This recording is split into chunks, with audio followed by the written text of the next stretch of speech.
ദൈവതിരുനാമം മഹത്വപ്പെടട്ടെ. എൻ്റെ പേര് രഞ്ജു ജേക്കബ്. ഞാൻ ഇടയാർ സെൻറ്റ് മേരീസ് യാക്കോബായ സുറിയാനിപ്പള്ളി ഇടയാർ കൂത്താട്ടോളം ഇടവക അംഗമാണ്. ഞാൻ ഇവിടെ വന്ന് ആദ്യമായി ഉടമ്പടി എടുക്കുന്നത് 2019 ഈ പുണ്യപ്പെട്ട അൾത്താരയിൽ വന്ന് നിന്ന് രണ്ടാമത്തെ പ്രാവശ്യമാണ് ഞാൻ സാക്ഷ്യം പറയുന്നത്. അതിന് അമ്മ മാതാവിനും തിരുക്കുമാരനും കോടാനുകോടി നന്ദി പറയുന്നു. ഞാൻ ഏകദേശം കടബാധ്യതകളെല്ലാം ആയതുകൊണ്ട് ഞാൻ വിചാരിച്ചു സ്ഥലവും വീടും എല്ലാം വിറ്റ് കടബാധ്യത തീർക്കാമെന്ന് വിചാരിച്ച് വിൽപ്പനയ്ക്കുള്ള ആളുകളെല്ലാം വന്നു തുടങ്ങി. പക്ഷേ ഒരു 1.5 വർഷം ആളുകൾ ഇങ്ങനെ കയറി ഇറങ്ങുന്നതല്ലാതെ വിൽപ്പന നടക്കുന്നില്ല. മറുപടിയും ഞാൻ ഉടമ്പടി പുതുക്കാൻ തന്നെ തീരുമാനിച്ചു. ഞാൻ ഉടമ്പടി വന്ന് പുതുക്കി ആധാരം കൊണ്ട് ഇവിടെ വന്ന് നമ്മുടെ ജോസഫച്ചനെ കണ്ടു. ജോസഫച്ചൻ പ്രാർത്ഥിച്ച് എനിക്ക് വെഞ്ചരിച്ച കാശ് രൂപ എല്ലാം തന്നു വിട്ടു. ഞാനത് പറമ്പിൽ കൊണ്ടുവന്നിട്ടു, പ്രാർത്ഥിച്ചു. ഉടമ്പടി കണ്ടിന്യൂ ആയിട്ട് തുടർന്ന് പ്രാർത്ഥിച്ചു കൊണ്ടിരുന്നു. അതുകൊണ്ട് തന്നെ എൻ്റെ സ്ഥലവും വീടും വിൽപ്പന നടക്കുകയും എൻ്റെ കടബാധ്യതകളെല്ലാം വീടുകയും ചെയ്തു. കടബാധ്യതകളെല്ലാം വീടിയെങ്കിലും എൻ്റെ ചേച്ചിയുടെ മോൻ എന്നോട് ചോദിച്ചു, ചിറ്റ ഇനി എന്ത് ചെയ്യും? കാരണം കുഞ്ഞുങ്ങളെ പഠിപ്പിക്കണം, ഇനി സ്വന്തമായിട്ടൊരു ഭവനം വേണം. ഇതിനെല്ലാം ചിറ്റ എന്താ ചെയ്യുന്നത്? നമ്മുടെ നാട്ടിലുള്ള ശമ്പളം കൊണ്ട് എന്ത് ചെയ്യാൻ പറ്റും എന്ന് ചോദിച്ചപ്പോഴാണ് എനിക്ക് മറുപടിയും ഒരു ഭയം എൻ്റെ മനസ്സിലേക്ക് വന്നത്. ഓടിയെത്താനായിട്ടുള്ള സങ്കേതം കൃപാസന അമ്മയാണ്. ഞാൻ തിരിച്ചിവിടെ വന്ന് ഉടമ്പടി വെച്ചു. മാതാവേ, എനിക്ക് സ്വന്തമായിട്ട് ഭവനം വേണം, കുഞ്ഞുങ്ങളെ പഠിപ്പിക്കണം. അതിനെല്ലാം എനിക്ക് എൻ്റെ നാട്ടിലുള്ള ജോലി, ഞാനൊരു നേഴ്സാണ്, ആ ശമ്പളം കൊണ്ട് എനിക്ക് ഒന്നും ആവില്ല.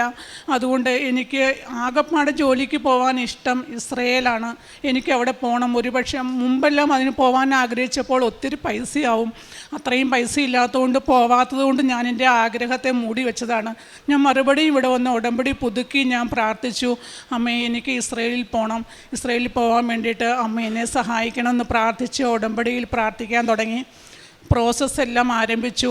ഏകദേശം 16 ലക്ഷം രൂപയോളം വേണം പോകുന്നതിന് വേണ്ടിയിട്ട്. അമ്മ എനിക്ക് വേണ്ടിയിട്ട് അമ്മയൊരു ദൂതനെ അയച്ച് എനിക്കുള്ള പൈസ തരണമെന്ന് തന്നെയാണ് ഞാൻ പ്രാർത്ഥിച്ചത്. അപ്പോൾ എന്നെ സ്നേഹിക്കുന്ന, എന്നെ ഒത്തിരി ഇഷ്ടമുള്ളൊരു ഫാമിലി എന്നോട് ചോദിച്ചു, രഞ്ജുവിന് ഇനി പോകാൻ എത്ര ലക്ഷം രൂപയാണ് വേണ്ടത്? ഞങ്ങൾ തരാം. അവരെനിക്ക് പൈസ തരികയും അങ്ങനെ ഏജൻസിയിൽ പൈസയെല്ലാം അടയ്ക്കുകയും എനിക്ക് ആ പ്രോസസ്സ് എല്ലാം കംപ്ലീറ്റായി. അതിനുശേഷം എനിക്ക് ജോബ് ഓർഡർ വന്നു. അതിനുശേഷം എനിക്ക് വിസ വരുന്നില്ല. എൻ്റെ കൂട്ടുകാർക്ക് വിസ വന്നു, എനിക്ക് വിസ വരുന്നില്ല. അപ്പോൾ പിന്നെ അടുത്ത ടെൻഷനായി. ഞാൻ പിന്നെ മറുപടിയും ഓടി വന്ന് അച്ഛനെ കാണാൻ വേണ്ടി ഇവിടെ വന്നു. അച്ഛനോട് പറഞ്ഞു, അച്ഛാ എനിക്ക് വിസ വന്നില്ല. അപ്പോൾ അച്ഛൻ എൻ്റെ മൂക്കെ പിടിച്ച് ചോദിച്ചു, നിനക്ക് എന്നാ വേണ്ട? വിസ വേണമല്ലേ? അതിനെന്താ, അമ്മമാതാവ് നിനക്ക് തരും. കഴിഞ്ഞ ആഴ്ചയാണ് ഞാനിവിടെ വന്ന് അച്ഛനെ കണ്ടിട്ട് പോയത്. മിനിങ്ങാന്ന് എനിക്ക് എൻ്റെ വിസ വന്നു. ശനിയാഴ്ച ഞാൻ കയറി ബോംബെക്ക് പോവുകയാണ്. അവിടെയാണ് മെഡിക്കലും എംബസി ഇൻ്റർവ്യൂവും. അതിനുശേഷം അവിടുന്ന് നേരെ ഇസ്രയേലിന് പോവുകയാണ് ചെയ്യുന്നത്. ഈശോയ്ക്കും അമ്മമാതാവിനും ഞാൻ കോടാനുകോടി നന്ദി പറയുകയാണ്. ഞാൻ ചെയ്യുന്ന പ്രേക്ഷിത പ്രവർത്തനം, ഞാൻ പത്രം വാങ്ങി ഹോസ്പിറ്റലുകളും രോഗികളുടെ ഇടയിലെല്ലാം കൊണ്ടുപോയി കൊടുക്കും. അവർക്ക് വേണ്ടി പ്രാർത്ഥിക്കും. അങ്ങനെ ഇരിക്കും ഭിക്ഷക്കാർക്ക് ഞാൻ ഭക്ഷണ സാധനങ്ങൾ വീട്ടിലുണ്ടാക്കി പൊതി കെട്ടി ഞാൻ കൊണ്ടുപോയി കൊടുക്കും. അങ്ങനെ ഇരിക്കുമ്പോഴാണ് എൻ്റെ വീടിൻ്റെ അടുത്തുള്ള ഒരു ചേട്ടൻ ചോദിക്കുന്നത്, ഞങ്ങളുടെ വീടിൽ നിന്ന് കുറച്ച് ദൂരം അകലെയാണ്, ഞാനത് കേട്ടിട്ട് പോലും ഇല്ല, ഒരു മാനസിക രോഗികളുടെ അനാഥാലയമാണ്, അവിടെ 16 പേരാണുള്ളത്, അവർക്ക് മരുന്ന് എടുത്തു കൊടുക്കാൻ ചെല്ലാമോ എന്ന് ചോദിച്ചു. ഞാൻ വളരെ സന്തോഷത്തോടെ വരാമല്ലോ, എൻ്റെ ഡ്യൂട്ടി ടൈം അഡ്ജസ്റ്റ് ചെയ്ത് ഞാൻ വരാം എന്ന് പറഞ്ഞ് ഞാൻ അവിടെ ചെന്ന് എന്നു മുതൽ കാല് വെച്ചോ അന്നു മുതൽ അനുഗ്രഹമാണ്. അപ്പോൾ അതിൻ്റെ 2-3 ദിവസം മുമ്പാണ് ഞാനിവിടെ അച്ഛനെ വന്ന് കണ്ട് സ്ഥലം വിൽപ്പനയ്ക്ക് വേണ്ടിയിട്ട് പ്രാർത്ഥിച്ചിട്ട് പോയത്. ഞാൻ അവിടെ ചെന്ന് നിൽക്കുമ്പോൾ എൻ്റെ വീട് സ്ഥലവും കാണാൻ ഒരാൾ വന്നിട്ടുണ്ടായിരുന്നു. അവർ തന്നെ 3 ദിവസം കൊണ്ട് ടോക്കൺ തരികയും ആ സ്ഥലം വിൽപ്പന അവിടെ നടക്കുകയും ചെയ്തു. ഞാൻ അവരെ കൊണ്ടുപോയി ആശുപത്രിയിൽ എല്ലാ മാസവും ആദ്യ വെള്ളിയാഴ്ചയാണ് സൈക്യാട്രി വിഭാഗമുള്ളത്. ഞാൻ അവരെ കൊണ്ട് ഹോസ്പിറ്റലിൽ പോവും, അവർക്ക് വേണ്ടി പ്രാർത്ഥിക്കും. അവർക്ക് ഇനി മിച്ചം എന്താണോ അവരുടെ അനാഥാലയത്തിന് ഭക്ഷണ സാധനങ്ങൾ വേണ്ടത് അതെല്ലാം മിച്ചം ഞാൻ ലിസ്റ്റ് വാങ്ങിയിട്ട്, എൻ്റെ കയ്യിൽ പൈസ അത്രയും ഇല്ലെങ്കിലും എൻ്റെ ചേച്ചിയോടും ചേച്ചിയുടെ കൂട്ടുകാരോടെല്ലാം ഞാൻ പൈസ വാങ്ങിച്ച് അവർക്ക് വേണ്ടുന്ന സാധനങ്ങളെല്ലാം ഞാൻ വാങ്ങിച്ചുകൊണ്ട് കൊടുക്കും. ആരുമില്ല എന്ന് പറഞ്ഞ് അവർ വിഷമിക്കുമ്പോൾ ഞാൻ പറയും, ഞാനില്ലേ നിങ്ങൾക്ക്, ഞാനുണ്ട്, ഞാൻ എപ്പോഴും നിങ്ങളുടെ കൂടെ ഉണ്ടല്ലോ, പിന്നെ ഞാൻ നിങ്ങളുടെ കൂടെയുണ്ട്, ആരുമില്ലാതെ അവർ വിഷമിക്കുമ്പോൾ പറയും ചേർത്ത് നിർത്തുക, അവരെ ചേർത്ത് നിർത്താനായിട്ട്. എനിക്കിപ്പോൾ ഇഷ്ടം എൻ്റെ വീട്ടിൽ 21 പേരുണ്ടെന്ന് പറയാൻ. 16 മാനസിക രോഗികൾ 16 പേരും എൻ്റെ കുടുംബത്തിലുള്ള 5 പേരും, എൻ്റെ വീട്ടിൽ 21 പേരുണ്ടെന്ന് പറയാൻ എനിക്കിഷ്ടം. അതുമാതിരി അവരെ സ്നേഹിക്കാനായിട്ടുള്ളൊരു കൃപ, അവർക്ക് വേണ്ടിയിട്ട് എന്തും ചെയ്തു കൊടുക്കാനുള്ള കൃപ. അവരുടെ ബെഡെല്ലാം പോയായിരുന്നു, കാരണം അവർ കിടന്ന് മൂത്രമൊക്കെ ഒഴിക്കുന്നത് കൊണ്ട് ബെഡിലെല്ലാം കട്ടിൽ മൂട്ട കയറി ആകപ്പാടെ പോയായിരുന്നു. അതൊരു വലിയ മാനസിക വിഷമായി എനിക്ക്. ഞാൻ ഈശോയോട് പറയും, ഈശോയെ അവർക്ക് ബെഡ് വാങ്ങിച്ചു കൊടുക്കണം, എന്ത് ചെയ്യണമെന്ന് അറിയില്ല എന്ന് പറഞ്ഞു. അപ്പോൾ സിബി എന്ന് പറഞ്ഞൊരു ചേട്ടനുണ്ട്, അനാഥാലയത്തിന് വേണ്ടി പ്രവർത്തിക്കുന്ന ഒരു ചേട്ടനാണ്. ആ ചേട്ടനോട് ചോദിച്ചു നമുക്ക് എന്ത് ചെയ്യാൻ പറ്റും. ചേട്ടൻ പറഞ്ഞു നമുക്ക് ബെഡിന് ഓർഡർ കൊടുക്കാം, റെക്സോൺ കവറൊക്കെ ഉള്ള ബെഡാണ്, 10-20 ബെഡ് വാങ്ങിക്കുമ്പോഴത്തേക്കും 40,000-40,000 രൂപ വേണം. അപ്പം പറഞ്ഞു നമുക്കൊരു കാര്യം ചെയ്യാം, ഓർഡർ കൊടുക്കാം, കർത്താവ് നോക്കും എന്ന് പറഞ്ഞു. ഞങ്ങളതിന് ഓർഡർ കൊടുത്തു. എനിക്കറിയില്ല എങ്ങനെയല്ല ആ പൈസ എൻ്റെ കൈകളിൽ വന്നു, ഞങ്ങൾക്ക് ആ ബെഡ് വാങ്ങിച്ചു കൊടുക്കാൻ പറ്റിയെന്ന് അറിയില്ല. ചോദിക്കാതെ തന്നെ അനാഥാലയത്തിലേക്ക് കൊടുത്തോ എന്ന് പറഞ്ഞ് എൻ്റെ കയ്യിൽ പൈസ വരാൻ തുടങ്ങി. അങ്ങനെ അവർക്ക് ആ ബെഡെല്ലാം വാങ്ങിച്ചു കൊടുക്കാൻ തുടങ്ങി. അവർക്ക് എന്താവശ്യമുണ്ട്, ഈശോയെ എനിക്ക് അവർക്ക് ഇറച്ചി വാങ്ങിച്ചു കൊടുക്കണമല്ലോ എന്ന് ഞാൻ ചിന്തിച്ചാൽ ആരെങ്കിലും എന്നെ വിളിക്കും, രഞ്ജു എന്നെ കൊച്ചിൻ്റെ ബർത്ത്ഡേയാണ്, അപ്പോൾ അവർക്ക് വേണ്ടി എന്നാ ചെയ്യേണ്ടത് എന്ന് ചോദിച്ച് എന്നെ വിളിക്കും. അവർക്ക് വേണ്ടുന്ന എല്ലാം ചെയ്തു കൊടുക്കാനുള്ള ഒരു അനുഗ്രഹം എനിക്ക് എന്നിലൂടെ തമ്പുരാൻ അത് നിറവേറ്റി അവരെ ഹോസ്പിറ്റലിൽ കൊണ്ടുപോകാനും എല്ലാത്തിനും അവരുടെ ഒപ്പം നിന്ന് അവർക്ക് വേണ്ടി പ്രവർത്തിക്കാനായിട്ട് എനിക്ക് എന്നെ ദൈവം സഹായിച്ചു. അതോടൊപ്പം തന്നെ കരുണാലയം എന്ന് പറഞ്ഞൊരു അനാഥാലയമുണ്ട് കൂത്താട്ടുകുളത്ത്. വൃദ്ധരായ 65 മാതാപിതാക്കൾ, മക്കൾ ഉപേക്ഷിച്ചവരും മക്കളില്ലാത്തവരുമായ 65 പേര്. അവരുടെ അടുത്ത് പോകും, അവരോട് സംസാരിക്കും, അവർക്ക് എന്താണ് വേണ്ടതെന്ന് ചോദിക്കും. അരിയൊക്കെ ഉണ്ട് എന്ന് സിസ്റ്റേഴ്സ് പറയും, വേറെ എന്താ വേണ്ടത്, അവർ പറയുന്ന സാധനം അവർക്കും അതെല്ലാം വാങ്ങിച്ചുകൊണ്ട് കൊടുക്കും. അവരോട് സംസാരിക്കും, അവരോട് ഒത്തിരി നേരം സമയം ചെലവഴിച്ച് അവരുടെ വിശേഷങ്ങളെല്ലാം ചോദിച്ച് അവരോട് കൂടെ ഇരുന്ന് സംസാരിക്കാനും സമയം ചെലവഴിക്കാനും പ്രാർത്ഥിക്കാനും എല്ലാം സാധിക്കും. അങ്ങനെ ഒത്തിരി ദൈവാനുഭവം തമ്പുരാൻ മനസ്സിലോട്ട് തന്നു. അതേമാതിരി പരിശുദ്ധ കുർബാന അനുഭവം, പരിശുദ്ധ കുർബാനയിൽ മുമ്പെല്ലാം ഞാൻ താമസിച്ചു പോവും. കുർബാന സമയത്ത് തിരികളൊക്കെ കത്തിച്ചുകൊണ്ട് കിടക്കും, അങ്ങനത്തെ സ്വഭാവങ്ങളൊക്കെ ഉണ്ടായിരുന്നു. പക്ഷേ അതെല്ലാം തെറ്റാണെന്ന് പരിശുദ്ധ അമ്മ എനിക്ക് മനസ്സിലാക്കി തന്നു.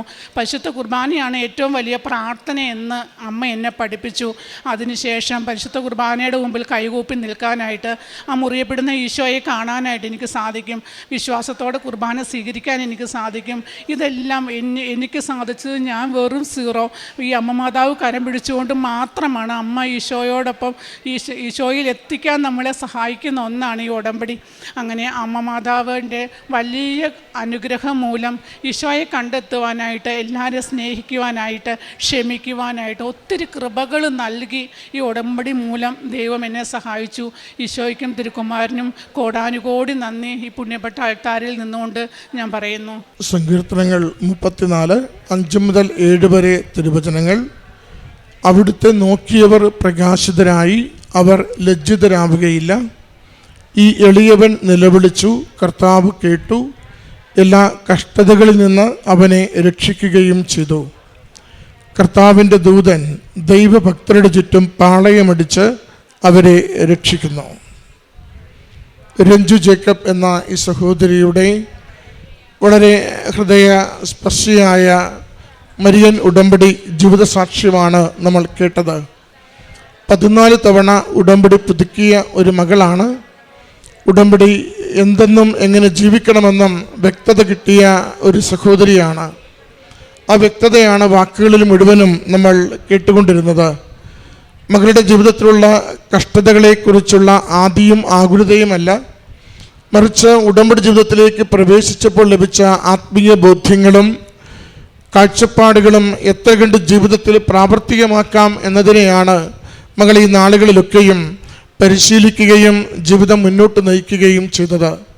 സഹോദരി പറയുന്നുണ്ട്, ഒരു മാനസിക ആരോഗ്യ കേന്ദ്രത്തിലൊരു ക്ലേശിക്കുന്ന ഭവനത്തിൽ നഴ്സെന്ന രീതിയിൽ ശുശ്രൂഷ ചെയ്യുവാൻ വരുമോ എന്ന് ചോദിച്ച് ഞാനത് നല്ല മനസ്സോടെ അത് ഏറ്റെടുത്ത് എൻ്റെ ജോലി അത് ക്രമീകരിച്ചുകൊണ്ട് അവിടെ പോയി തുടങ്ങിയ ദിവസം മുതലാണ് എൻ്റെ പ്രാർത്ഥനകൾക്ക് ഉത്തരം കിട്ടി തുടങ്ങിയത്.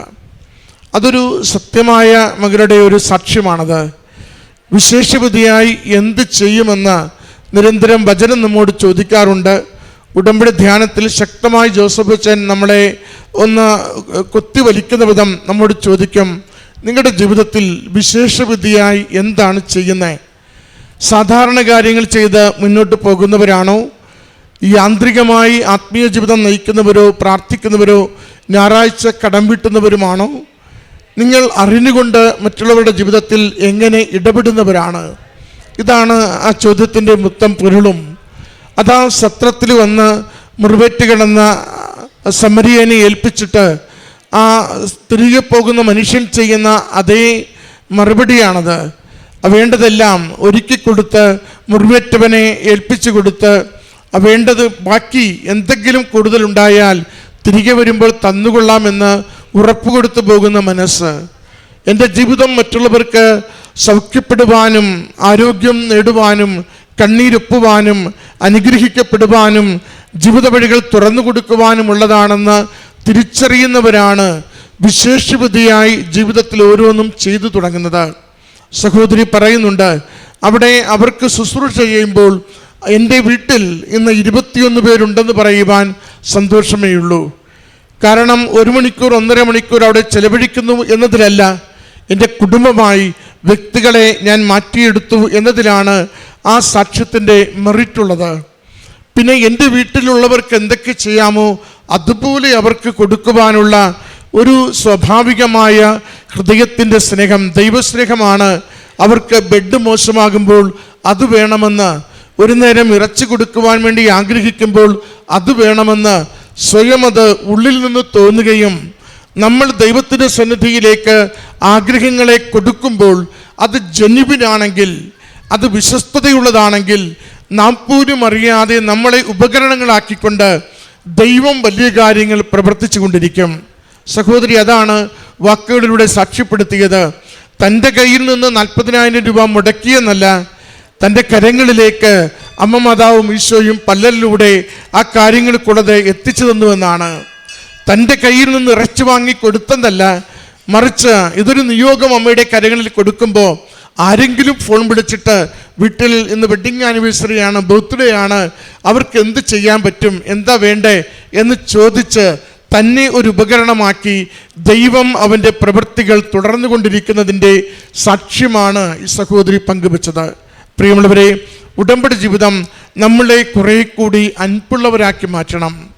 ഉടമ്പടി ജീവിതം നമ്മളെ കുറേ കൂടി അപരനോട് ഹൃദയപൂർവകമായ വിശ്വസ്ത സ്നേഹമുള്ളവരാക്കി നമ്മളെ മാറ്റണം. ഉടമ്പടി ജീവിതം ദൈവത്തിൻ്റെ കരങ്ങളിലെ ഉപകരണമാണ്. നാം ഓരോരുത്തരുമെന്ന താഴ്മയുള്ള ബോധ്യത്തിലേക്ക് നമ്മളെ വളർത്തണം. ആ എളിമയുള്ള ജീവിതം ഒത്തിരി കാര്യങ്ങൾ, നന്മകൾ നമ്മളിലൂടെ ദൈവം ചെയ്യുന്നത് അനുഭവിക്കുവാൻ, നമുക്ക് കണ്ണുകൊണ്ട് കാണുവാൻ, ഹൃദയത്തിൽ അഭിമാനിക്കുവാൻ ഭാഗ്യം തരും. കാരണം നാം നമുക്ക് വേണ്ടിയല്ല, മറ്റുള്ളവർക്ക് വേണ്ടിയാണ് നമ്മുടെ സമയം, നമ്മുടെ ആരോഗ്യം, നമ്മുടെ അറിവ്, നമ്മുടെ കഴിവ്, നമ്മുടെ സമ്പത്ത് ചെലവഴിക്കുന്നതെങ്കിൽ അതിന് വലിയ പ്രതിഫലം നമ്മളെ കാത്തിരിപ്പുണ്ട്. അതാണ് സഹോദരി പറഞ്ഞത്. ഞാൻ ഇസ്രായേലിൽ പോകുവാൻ വേണ്ടിയുള്ള പ്രോസസ്സ് ഓരോന്ന് മുന്നോട്ട് കൊണ്ടുപോകുമ്പോൾ ഇടയ്ക്കിടയ്ക്ക് എനിക്ക് പ്രതിസന്ധി ഉണ്ടായെങ്കിലും അമ്മ മാതാവ് സുരക്ഷിതമായി അതിൻ്റെ എല്ലാ കാര്യങ്ങളും ക്രമീകരിച്ച് എൻ്റെ ജീവിതത്തെ അതിൻ്റെ ബാധ്യതകളുടെയും കടഭാരത്തിൻ്റെയും താഴ്ന്ന അവസ്ഥയുടെയും നിലയിൽ നിന്ന് ഉയർത്തുവാൻ തിരുമനസ്സാവുകയും അതിനിപ്പോഴെനിക്കതിന് അവസരം ഒരുക്കി തരികയും ചെയ്യുന്നുവെന്ന്. പ്രിയമുള്ളവരെ, എളിമയോടും സ്നേഹത്തോടും ദൈവകരങ്ങളിലെ ഉപകരണങ്ങളാകുവാൻ വേണ്ടി, നന്മ ചെയ്യുവാൻ തിഷ്ഠതയുള്ളവരാകുവാൻ വേണ്ടി, വിശേഷബുദ്ധിയായി സാധാരണ ജീവിതത്തിൽ നിന്നും ദൈവം ഇഷ്ടപ്പെടുന്ന, ദൈവം ആഗ്രഹിക്കുന്ന പ്രവൃത്തികളിലേക്ക് നമ്മുടെ ജീവിതത്തിൻ്റെ സാഹചര്യങ്ങൾ വിട്ടുകൊടുക്കുവാൻ വേണ്ടി നമുക്ക് പ്രാർത്ഥിക്കാം. വലിയ പ്രതിഫലം അതിന് നമ്മളെ കാത്തിരിക്കുന്നു. ഈ സഹോദരിക്കും കുടുംബത്തിനും ലഭിച്ച എല്ലാ അനുഗ്രഹങ്ങൾക്കും എല്ലാ ഉടമ്പടി ആത്മീയ ബോധ്യങ്ങൾക്കും അമ്മ മാതാവിനും തിരുക്കുമാരനും നന്ദി പറഞ്ഞുകൊണ്ട് കരങ്ങളടിച്ച് ഈ സാക്ഷ്യം സമർപ്പിക്കാം. അത്യപൂർവ ദൈവാനുഭവങ്ങൾ ഇനി നിങ്ങൾക്കും സ്വന്തം. ഈ യൂട്യൂബ് ചാനൽ ഇതുവരെ സബ്സ്ക്രൈബ് ചെയ്തിട്ടില്ലെങ്കിൽ ഇപ്പോൾ തന്നെ സബ്സ്ക്രൈബ് ചെയ്യുക. ഈ വീഡിയോ ഇപ്പോൾ തന്നെ നിങ്ങളുടെ സുഹൃത്തുക്കൾക്ക് ഷെയർ ചെയ്തുകൊണ്ട് കർത്താവിൻ്റെ പ്രേക്ഷിതരാകുക.